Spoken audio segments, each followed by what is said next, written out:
sevgimi qaytar. Ruhum ayrılıb canımdan. Sənə görə keçdim hamıdan, sənə görə ömrümü verdim. Sonra zaman keçdi anladım, gör kimə könlümü verdim. Nə olar xətrimə dəymə, qoy ölüm öldüyüm yerdə. Eylən qəddimə əymə, qoy ölüm öldüyüm yerdə.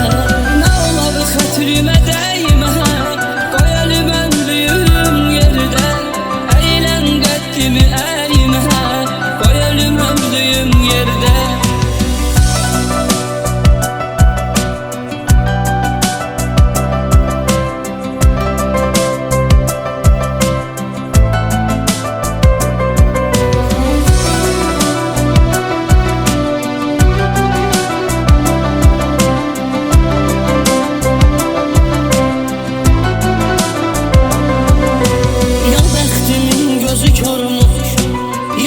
Bağlıdır qapılar, səndən üstün biri gələr, məndə bir səbəm tapılır.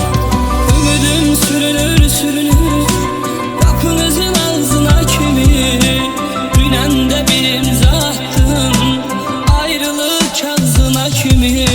Nə olar xətrimə dəymə, qoy ölüm öldüyüm yerdə.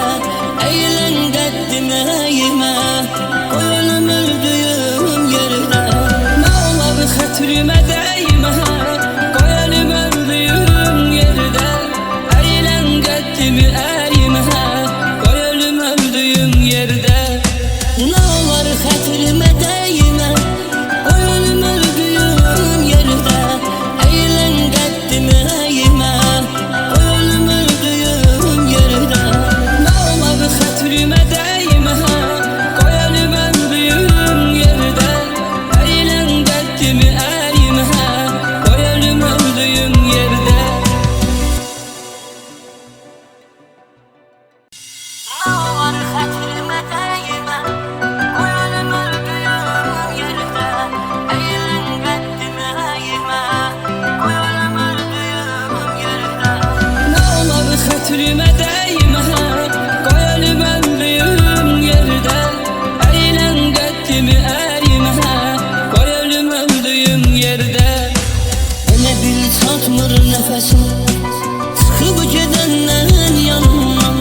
Gəl mənə sevgimi qaytar, ruhum ayrılıb canımdan. Sənə görə keçdim hamıdan, sənə görə ömrümü verdim. Sonra zaman keçdi anladım, gör kimə könlümü verdim. Nə olar